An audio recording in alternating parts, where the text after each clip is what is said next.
une femme a été choquée de voir son riche mari vêtu de vieux vêtements sales. Elle était assise dans un café et le regardait descendre d'une vieille voiture. Pourquoi fait-il cela ? A-t-elle dit ? Chuck avait tout ce dont un homme pouvait rêver dans la vie, une entreprise florissante, une belle femme, la voiture de ses rêves et une maison luxueuse. Pourtant, il n'a pas été facile pour lui de réaliser tous ses rêves, en particulier de convaincre Nathalie de l'épouser. Il y a 2 ans, Chuck a vu Nathalie pour la première fois lorsqu'elle s'est présentée à un entretien d'embauche dans son entreprise. Il a aimé l'assurance avec laquelle elle s'est présentée aux recruteurs et a répondu à toutes leurs questions.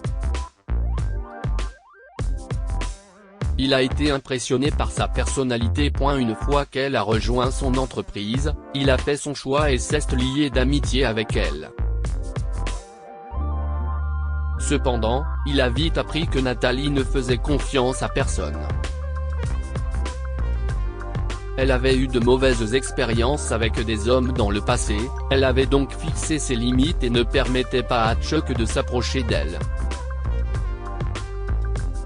Nathalie pensait que Chuck était comme les autres hommes riches qui ne voulaient jamais avoir de relation à long terme.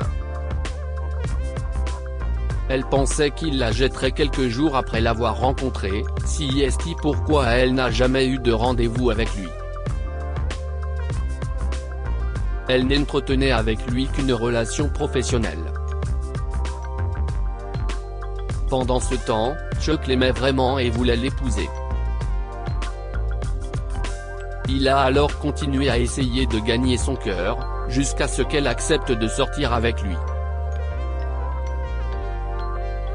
Il s'est ensuite marié avec elle 1 an après l'avoir rencontrée. Vivre avec Chuck en tant qu'épouse pendant 1 an a suffi à Nathalie pour croire que son mari ne cherchait pas à avoir une relation occasionnelle. Il l'aimait de tout son cœur et lui donnait l'impression d'être la personne la plus importante à ses yeux. Un jour, Nathalie est sortie d'un magasin et est rentrée chez elle lorsqu'elle a aperçu un SUV familier sur le parking. Si est-il la voiture de Chuck, a-t-elle pensé ?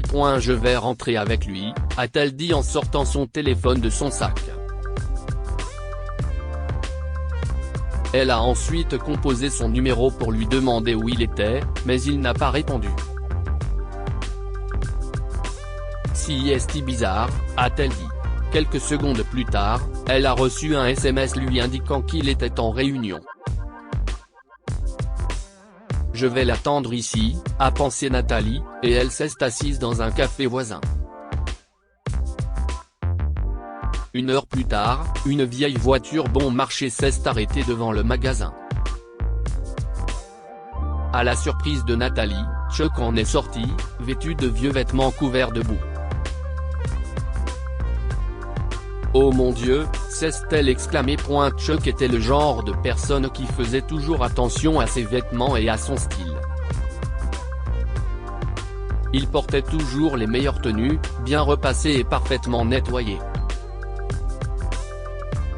En le voyant dans des vêtements sales, Nathalie a senti que quelque chose n'allait pas. Elle se méfiait de ses actions et pensait qu'elle devait rentrer chez elle sans lui. Au lieu de rentrer chez elle avec Chuck, Nathalie a pris le bus, pensant qu'il serait déjà là. Cependant, lorsqu'elle est arrivée chez elle, la voiture de Chuck n'était pas dans l'allée. Nathalie est entrée à l'intérieur et s'est rafraîchie. En attendant Chuck, une centaine de questions traversaient son esprit. Pourquoi était-il dans un vieux véhicule ? Pourquoi ne portait-il pas ses vêtements habituels ? se demandait-elle. Quelques minutes plus tard, Chuck est entré dans la maison. Cependant, Nathalie a été choquée de le voir, parce qu'il ne portait pas ses vêtements sales. Ils s'étaient changés avant de rentrer à la maison. Au lieu de le confronter, Natalie a fait preuve de froideur à l'égard de Chuck.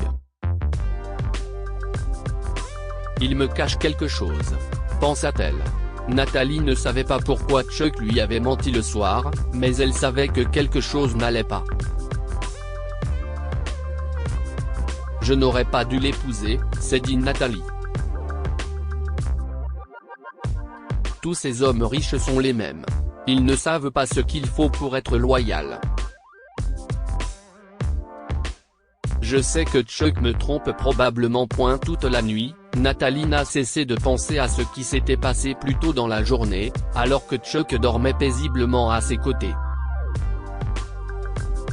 Elle était sûre qu'il lui cachait quelque chose. Le lendemain, Natalie a suivi Chuck lorsqu'il a quitté la maison pour se rendre au travail.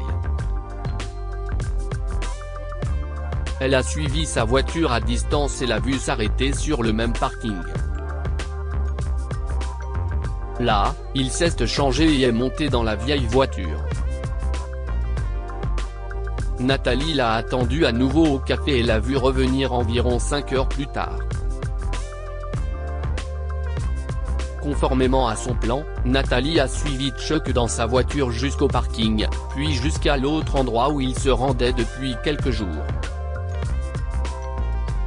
À sa grande surprise, Chuck s'est dirigé vers la périphérie de la ville et s'est arrêté devant une vieille maison entourée de matériel de construction.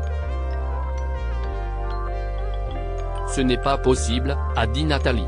Je connais cet endroit. Natalie n'a pu s'empêcher de fondre en larmes lorsqu'elle a réalisé ce que Chuck avait fait pendant tout ce temps.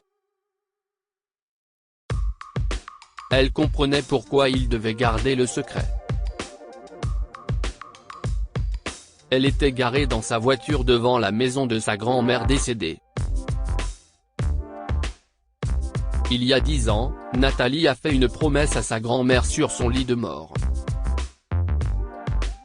Cette dernière avait souhaité voir sa maison aussi belle qu'elle l'était il y a 40 ans. Sous le coup de l'émotion, Natalie a promis à sa grand-mère mourante de rénover elle-même la maison et de la rendre aussi belle qu'avant. Mais elle n'avait aucune idée de la manière dont elle allait s'y prendre. Devant la vieille maison de sa grand-mère, Natalie a demandé à Chuck comment il a appris la dernière volonté de sa grand-mère. Je l'ai lu dans ton journal, Natalie, a avoué Chuck. Je n'ai jamais voulu t'en parler parce que je sais que tu ne m'aurais pas laissé reconstruire la maison. Tu penses que ce sont tes affaires. Si est pour ça que tu ne parles jamais à personne. Mais tu n'étais pas obligé de faire ça, Chuck, a dit Natalie. Ton problème est mon problème, Natalie, a-t-il dit. Chuck a ensuite admis qu'il venait secrètement dans cette maison et qu'il portait ses anciens vêtements pour ne pas salir les nouveaux. Et j'ai acheté la vieille voiture, pour ne pas avoir à conduire mon 4x4 dans cette saleté, a-t-il dit. Je n'ai pas engagé de constructeur parce que je savais que tu voulais reconstruire la maison toi-même, et si est ce que je faisais, a expliqué Chuck. Mais Chuck. Natalie, je voulais juste te prouver que ta vie et tes problèmes sont ma vie et mes problèmes. Ta promesse est ma promesse, a dit Chuck. Après avoir entendu ces mots, Natalie s'est mise à sangloter et à serrer son mari dans ses bras. Merci pour tout ce que tu fais pour moi, Chuck, a-t-elle déclaré. J'ai tellement de chance de t'avoir dans ma vie. Que pouvons-nous apprendre de cette histoire? Ne pas tirer de conclusions hâtives. L'erreur de Natalie a été de tirer des conclusions hâtives lorsqu'elle a vu son mari conduire une vieille voiture et porter de vieux vêtements. Elle aurait dû le confronter ou attendre des preuves avant de tirer des conclusions.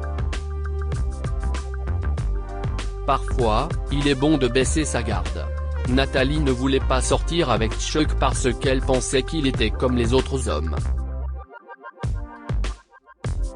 Même après l'avoir épousé, elle soupçonnait qu'il la trompait.